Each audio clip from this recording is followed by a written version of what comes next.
Doctor ഇപ്പോൾ നമ്മൾ തൈറോയിഡിൻ്റെ മരുന്ന് കറക്റ്റായിട്ട് കഴിക്കുന്നുണ്ട്, പക്ഷെ തൈറോയിഡ് ടെസ്റ്റ് ചെയ്യുമ്പോൾ നോർമൽ അല്ല. അപ്പോൾ എന്താവും ഇതിൻ്റെ റീസൺസ്?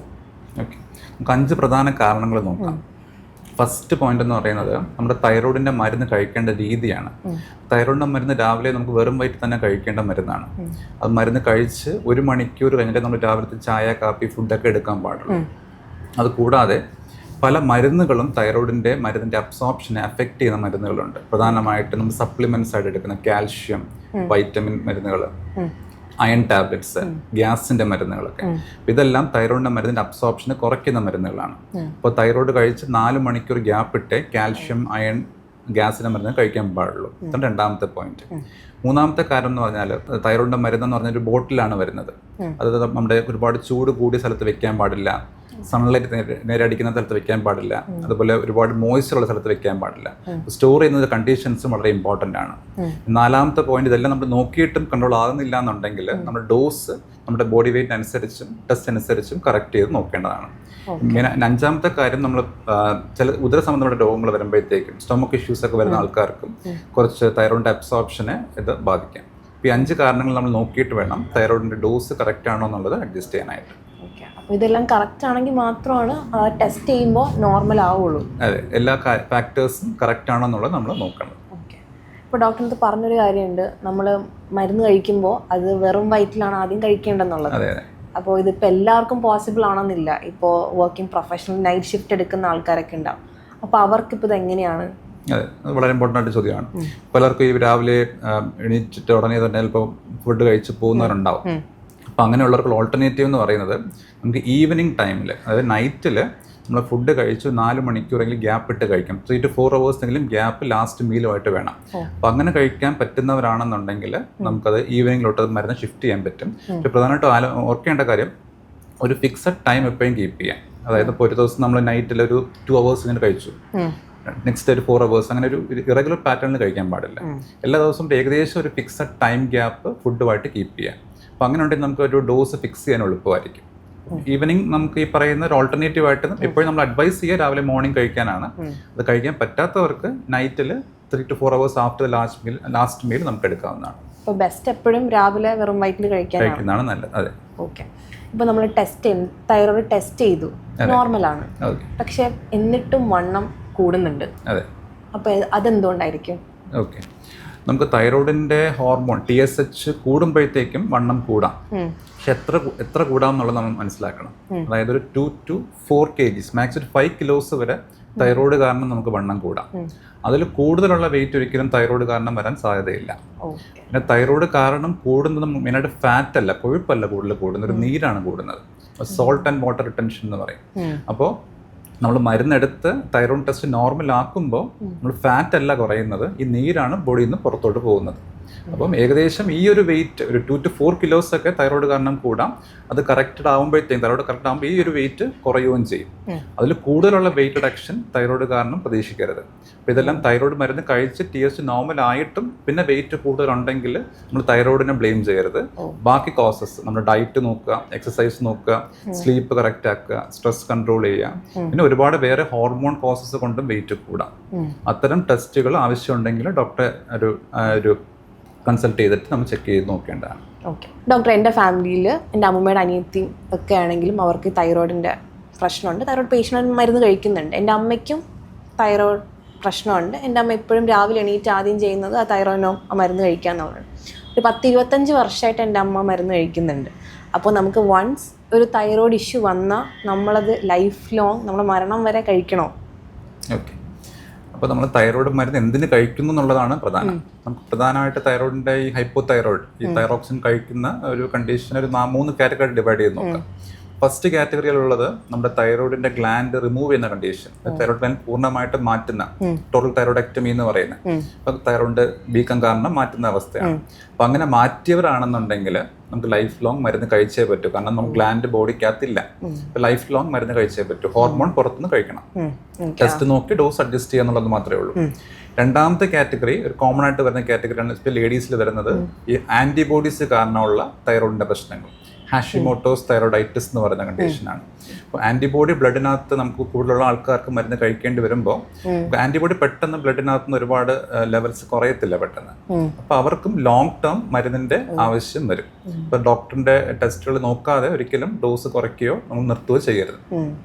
ഈ മൂന്നാമത്തെ കാറ്റഗറി നോക്കാം. മൂന്നാമത്തെ കാറ്റഗറി എന്ന് പറയുമ്പോഴത്തേക്ക് നമുക്ക് ചില ഇൻഫെക്ഷൻസ് ഒക്കെ വരുമ്പോൾ തൈറോയിഡിന്റെ ചെറിയ ഏറ്റക്കുറച്ചിലൊക്കെ വരാം. ഈ സബ് അക്യൂട്ട് തൈറോയിഡൈറ്റിസ് എന്നൊക്കെ പറയുന്ന കണ്ടീഷൻസ് ഉണ്ട്. അതുപോലെ തൈറോയിഡിന്റെ അളവ് ഒരുപാട് ഹൈ അല്ല, ഒരു 5 to 10 ഒക്കെ TSH വരുന്ന അവസ്ഥ, ഒരു സബ് ക്ലിനിക്കൽ ഹൈപ്പോതൈറോയിഡിസം എന്നൊക്കെ പറയുന്ന കണ്ടീഷനാണ്. അപ്പോൾ അവർക്കും ചിലപ്പോൾ കുറച്ച് നാളത്തേക്ക് മരുന്ന് കഴിക്കേണ്ടി വരും. അത് കഴിഞ്ഞിട്ട് നമുക്ക് ചിലപ്പോൾ നിർത്താൻ പറ്റിയേക്കും. അതുപോലെ ഗർഭിണികളിൽ ചിലപ്പോൾ പ്രഗ്നൻസിയിൽ കഴിക്കേണ്ടി വരും. അത് കഴിഞ്ഞിട്ട് അവർക്ക് ചിലപ്പോൾ മരുന്ന് സ്റ്റോപ്പ് ചെയ്യാൻ പറ്റിയേക്കും. അതുപോലെ ഡെലിവറിക്ക് ശേഷം ഒരു 10% ആൾക്കാർക്കും ഇതുപോലെ തൈറോയിഡിന്റെ വേരിയേഷൻസ് വന്നേക്കാം. അവർക്കും കുറച്ച് നാൾ മരുന്ന് കഴിച്ചിട്ട് നമുക്കത് സ്റ്റോപ്പ് ചെയ്യാൻ പറ്റിയേക്കും. പിന്നെ ചില മരുന്നുകളുണ്ട്, തൈറോയിഡിന്റെ ടെസ്റ്റുകൾ അല്ലെങ്കിൽ തൈറോയിഡിന്റെ ലെവൽസിനെ ബാധിക്കുന്ന ചില മരുന്നുകളുണ്ട്. ചിലപ്പോൾ ആ മരുന്ന് കഴിക്കുന്ന സമയത്ത് നമുക്ക് തൈറോയിഡിന്റെ മരുന്ന് കഴിക്കേണ്ടി വരും. ആ മരുന്ന് സ്റ്റോപ്പ് ചെയ്യാൻ പറ്റുന്ന മരുന്നുകളാണെങ്കിൽ ചിലപ്പോൾ സ്റ്റോപ്പ് ചെയ്യുമ്പോൾ തൈറോയിഡ് ലെവൽസ് നോർമൽ ആവും. അപ്പം ഇത്തരം നമുക്ക് മാറ്റാൻ പറ്റുന്ന അല്ലെങ്കിൽ തൈറോയിഡിന്റെ മരുന്ന് നിർത്താൻ പറ്റുന്ന കണ്ടീഷൻസ് ഉണ്ട് കാറ്റഗറി 3 വരുന്നത്. ഫസ്റ്റ് കാറ്റഗറി എന്തായാലും ലൈഫ് ടൈം കഴിക്കേണ്ടി വരും. സെക്കൻഡ് കാറ്റഗറി ആന്റിബോഡി കാരണമുള്ളതാണെങ്കിൽ ലോങ് ടേം മരുന്ന് എടുക്കേണ്ടി വരും. ഈ തേർഡ് കാറ്റഗറി വരുന്ന ആൾക്കാർക്ക് നമുക്ക് മരുന്ന് ചിലപ്പോൾ നിർത്താൻ പറ്റിയേക്കും. ഓക്കെ, അപ്പോൾ ഡിപ്പെൻഡിങ് ഓൺ ദ പേഷ്യന്റ് എത്ര ലോങ് ടേം ആണോ അതോ ഷോർട്ട് ടേം ആയിട്ട് അതിന്റെ കോസ് എന്താണെന്നുള്ളത്, എന്തുകൊണ്ടാണ് തൈറോയിഡിന്റെ മരുന്ന് കഴിക്കുന്നത് എന്നുള്ളതിന്റെ കോസിന് ഡിപ്പെൻഡ് ചെയ്തിരിക്കും നമുക്ക് മരുന്ന് എത്ര നാൾ കഴിക്കേണ്ടി വരും എന്നുള്ളത്. ഓക്കെ, ഇതേപോലെ ചിലപ്പോൾ നോർമലായിട്ട് ഡോസ് എടുക്കുന്ന ഒരു പേഷ്യൻ്റ് ആയിരിക്കും, പക്ഷെ ഡെലിവറി ടൈം ആകുമ്പോൾ അവർക്ക് ഡോസ് കൂടും. കറക്റ്റ്. അപ്പോൾ അത് എന്തുകൊണ്ടാണ്, അതിൻ്റെ റീസൺ എന്താണ്? അതെ, അപ്പോൾ നമ്മൾ പ്രഗ്നന്റ് ആവുമ്പോഴത്തേക്ക് ആ അമ്മയ്ക്ക് വേണ്ടി മാത്രമല്ല നമ്മൾ തൈറോയിഡ് കൊടുക്കുന്നത്, കുഞ്ഞിൻ്റെ ഒരു റിക്വയർമെൻറ്റും കൂടെ ഉണ്ട്. അപ്പോൾ പ്രധാനമായിട്ടും കുഞ്ഞുങ്ങൾക്ക് അവരുടെ തൈറോയിഡ് ഡെവലപ്പ് ചെയ്ത് വരാനായിട്ട് തന്നെ, അത് ഫംഗ്ഷനായിട്ട് വരാൻ തന്നെ ഫസ്റ്റ് ഒരു 3 മാസമെങ്കിലും എടുക്കും. അപ്പോൾ ഫസ്റ്റ് 3 മാസം വല്ല ക്രിട്ടിക്കലാണ്. അപ്പോൾ ആ സമയത്ത് അമ്മയുടെ തൈറോയിഡിന്റെ ലെവൽസ് നല്ല നോർമലായിട്ട് തന്നെ നിൽക്കണം. എന്നാൽ പ്രത്യേകിച്ച് കുഞ്ഞിന്റെ ബ്രെയിൻ ഡെവലപ്മെന്റ് നടക്കുന്ന സമയമാണ്. അപ്പോൾ ബ്രെയിൻ ഡെവലപ്മെന്റ് തൈറോയിഡ് ഹോർമോൺ വളരെ ഇമ്പോർട്ടൻ്റ് ആണ്. അപ്പോൾ അതുകൊണ്ടാണ് പലപ്പോഴും നമുക്ക് ലേഡീസ് നമ്മുടെ അടുത്ത് ഫോളോ അപ്പിന് വരുമ്പോൾ നമ്മൾ പ്രഗ്നൻസി പ്ലാൻസ് ഉണ്ടോ എന്ന് ചോദിക്കുന്നത്. പ്രഗ്നൻസി പ്ലാൻസ് ഉണ്ടെങ്കിൽ നമ്മൾ അപ്പോൾ തന്നെ അവരുടെ ലെവൽസ് സ്ട്രിക്ട്ലി ഒരു 2.5 താഴെ TSH നിർത്താൻ നോക്കും. കാരണം നമ്മൾ കൺസീവ് ആയിട്ട് കൺസീവ് പ്രഗ്നന്റ് ആയെന്ന് അറിയുന്നത് തന്നെ ഒരു കുറച്ച് സമയം കഴിഞ്ഞ് പീരീഡ്സ് മിസ്സായി ടെസ്റ്റ് ചെയ്യുമ്പോഴത്തേക്കാണ്. അപ്പോൾ ആ സമയം ഒരു ഗോൾഡൻ പീരീഡ് ആണ്. അപ്പോൾ ആ സമയത്ത് തൈറോയിഡ് ലെവൽസ് അമ്മയുടെ ബോഡിക്കകത്ത് നോർമലായിട്ട് നിൽക്കണം. അപ്പോൾ പ്രഗ്നൻസിക്ക് മുമ്പേ തന്നെ പ്ലാൻ ചെയ്യുക, ലെവൽസ് കറക്റ്റായിട്ട് TSH നോർമലായിട്ട് നിർത്തുക. ഇനി കൺസീവ് ആയി കഴിഞ്ഞാൽ നോർമലി ഏകദേശം ഒരു 30 to 40% ഡോസ് കൂട്ടേണ്ടി വരും. അതായത് നോർമലി 100 എടുക്കുന്ന ആളാണെങ്കിൽ 125 അതിൽ കൂടുതൽ കൂട്ടേണ്ടി വന്നേക്കാം. അപ്പോൾ അതൊക്കെ ഓരോരുത്തരുടെയും ലെവൽ അനുസരിച്ചും റിക്വയർമെന്റ് അനുസരിച്ചുമായിരിക്കും വേണ്ടി വരുന്നത്. ഇപ്പോൾ എപ്പോഴും പ്രഗ്നൻസിയിൽ നമുക്ക് ഒരു പ്രഗ്നന്റ് അല്ലാത്ത ലേഡിയേക്കാളും ഡോസ് കുറച്ച് കൂടുതൽ വേണ്ടി വരും. അമ്മയ്ക്കും വേണം, കുഞ്ഞിനും കൂടെ വേണ്ടിയിട്ടാണ് നമ്മൾ ആ ലെവൽസ് കൂട്ടി വയ്ക്കുന്നത്. ഇപ്പം തൈറോയ്ഡ് ഇഷ്യൂസ് ഒന്നുമില്ല, പ്രഗ്നന്റ് ആവുകയാണ് എങ്കിലും ചിലപ്പോൾ മെഡിക്കേഷൻ ചിലപ്പോൾ എടുക്കേണ്ടി വരുമോ? അത് നമുക്ക് പ്രഗ്നൻസിയിലെ തൈറോയിഡിന്റെ കട്ട് ഓഫ്സ് അല്ലെങ്കിൽ TSHന്റെ കട്ട് ഓഫ്സ് വ്യത്യാസമാണ്. അതായത് നമുക്കിപ്പം പ്രഗ്നന്റ് അല്ലെങ്കിലുള്ള ലെവൽ ആയിരിക്കത്തില്ല പ്രഗ്നന്റ് ആകുമ്പോഴുള്ള ലെവൽസ് വരുന്നത്. പ്രഗ്നൻസിയിൽ എപ്പോഴും നമുക്ക് തൈറോയിഡ് കുറച്ച് ലോവർ സൈഡ് കീപ്പ് ചെയ്യാനാണ് എപ്പോഴും നമ്മൾ നോക്കുന്നത്. അപ്പം എല്ലാവർക്കും വേണ്ടി വരണം എന്നില്ല. അവരുടെ TSH ലെവൽ എത്രയാണ്, ആന്റിബോഡി പോസിറ്റീവ് ആണോ എന്നൊക്കെ നോക്കിയിട്ടായിരിക്കും. അതുപോലെ പാസ് ഹിസ്റ്ററി, വരെ ഇൻഫെർട്ടിലിറ്റി ഹിസ്റ്ററി ഉണ്ട്, പിന്നെ അതുപോലെ അബോർഷൻസിന്റെ ഹിസ്റ്ററി ഒക്കെ ഉണ്ട്. അങ്ങനെ കുറച്ച് റിസ്ക് ഫാക്ടേഴ്സ് ഒക്കെ ഉള്ളവർക്കാണെന്നുണ്ടെങ്കിൽ ചിലപ്പോൾ നമുക്ക് തൈറോയിഡിന്റെ മരുന്ന് ലെവൽ അനുസരിച്ച് ചിലപ്പോൾ സ്റ്റാർട്ട് ചെയ്യേണ്ടി വന്നേക്കാം. അത് ഓരോരുത്തർക്കും വ്യത്യാസമാണ്. അത് കറക്റ്റായിട്ട് ലെവൽസ് നോക്കിയിട്ടായിരിക്കും ചെയ്യുന്നത്. ഡോക്ടർ, നമ്മൾ പൊതുവെ അവോയ്ഡ് ചെയ്യുന്ന കുറച്ച് തൈറോയിഡ് സിംറ്റംസ് ഏതൊക്കെയാണ്? നമുക്കൊരു 5 സിംറ്റംസ് നോക്കാം. ഒന്ന് അമിതമായിട്ടുള്ള ക്ഷീണം. ക്ഷീണം തൈറോയിഡിന്റെ ഏറ്റക്കുറിച്ച് ക്ഷീണം വരാം. പലപ്പോഴും നമുക്ക് പല ടെസ്റ്റിലും ചെയ്തിട്ടും ക്ഷീണത്തിന് കാരണം കണ്ടുപിടിക്കാൻ പറ്റുന്നില്ല. അപ്പം തൈറോയിഡ് ടെസ്റ്റ് നോക്കുമ്പോൾ അബ്നോർമലായിട്ട് കാണുന്നത്. അപ്പം തൈറോയിഡിന്റെ ചെറിയ വേരിയേഷൻ ഉണ്ടെങ്കിൽ ഇപ്പോൾ ചിലപ്പോൾ ക്ഷീണം വന്നേക്കാം. രണ്ടാമത്തത് മുടി കൊഴിച്ചിലാണ്. മുടി കൊഴിച്ചിലിന് വേണ്ടിയിട്ട് നമ്മൾ ഡെർമറ്റോളജിസ്റ്റ് കോമൺ ടെസ്റ്റ് ചെയ്യുന്ന 3 ടെസ്റ്റുകളാണ്. ഒന്ന് തൈറോയിഡ്, 2 വൈറ്റമിൻ D, 3 ഹീമോഗ്ലോബിൻ. അപ്പം തൈറോയിഡിന്റെ വേരിയേഷൻസ് ഉണ്ടെങ്കിലും മുടി കൊഴിച്ചിൽ വരാം. 3 ലേഡീസിൽ മെൻസിന് ഇറഗുലാരിറ്റീസ് വരാം, ബ്ലീഡിങ് കൂടുതലായിട്ട് വരാം. അതും പലപ്പോഴും തൈറോയിഡിന്റെ ലക്ഷണമായിട്ട് വരാം. പിന്നെ ഉള്ളത് വണ്ണമാണ്, അമിതവണ്ണം. പലപ്പോഴും നമുക്ക് വണ്ണത്തിന്റെ കാരണങ്ങളുടെ ഒരു കാരണം തൈറോയിഡാണ്. ഭക്ഷണം നോക്കിയിട്ടും നമ്മൾ എക്സസൈസ് ചെയ്തിട്ടും വണ്ണം കുറയുന്നില്ല, തൈറോയിഡ് എന്തായാലും ടെസ്റ്റ് ചെയ്യേണ്ടതാണ്. ഇനി അഞ്ചാമത്തെ ഒരു സിംറ്റം എന്ന് പറയുന്നത് മൂഡ് ചേഞ്ചസ് ആണ്.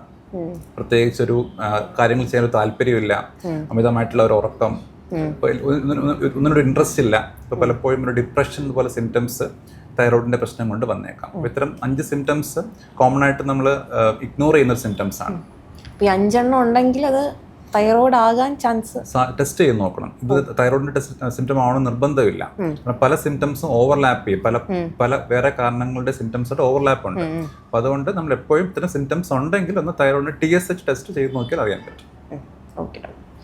പിന്നെ ഒരു ഇതെന്ന് പറയുന്നത്, ഇപ്പം നമ്മൾ തൈറോയിഡിൻ്റെ മരുന്ന് സ്റ്റാർട്ട് ചെയ്തു, നോർമലാണ്, പക്ഷെ എന്നിട്ടും ഹൈപ്പോ തൈറോയിഡിൻ്റെ സിംറ്റംസ് കാണുന്നുണ്ട്. അതെന്തുകൊണ്ടായിരിക്കും? അപ്പോൾ അതിലും കുറച്ച് സയൻസും കൂടെ അറിയേണ്ടതുണ്ട്. അതായത് നമ്മുടെ തൈറോയിഡിന്റെ മരുന്നെന്ന് പറയുന്നത് T4 ആണ്. നമ്മുടെ തൈറോയിഡ് ഗ്ലാൻഡിന് നോർമലി വരുന്ന 2 ഹോർമോൺസ് ഉണ്ട്. ഒന്ന് T4ഉം 2 T3ഉം ആണ്. നമ്മൾ ഗുളികയായിട്ട് കഴിക്കുന്ന T4 ആണ്.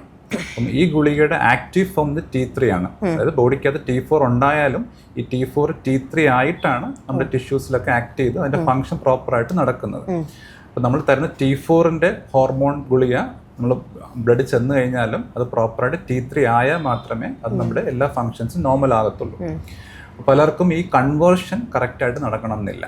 അതിൻ്റെ ഒരുപാട് കാരണങ്ങളുണ്ടാവാം. അതിൻ്റെ കൂടെ കഴിയുന്ന മരുന്നുകൾ ചിലപ്പോൾ ഈ കൺവേർഷനെ ബാധിക്കുന്ന മരുന്നുകൾ ഉണ്ടാവാം. അല്ലെങ്കിൽ ചില അസുഖങ്ങളുടെ ഭാഗമായിട്ട് ചിലപ്പോൾ കൺവേർഷൻ പ്രോപ്പറായിട്ട് നടക്കണം എന്നില്ല. ചില ആൾക്കാർക്ക് ചില എൻസൈംസിന്റെ പ്രശ്നങ്ങൾ വന്നേക്കാം.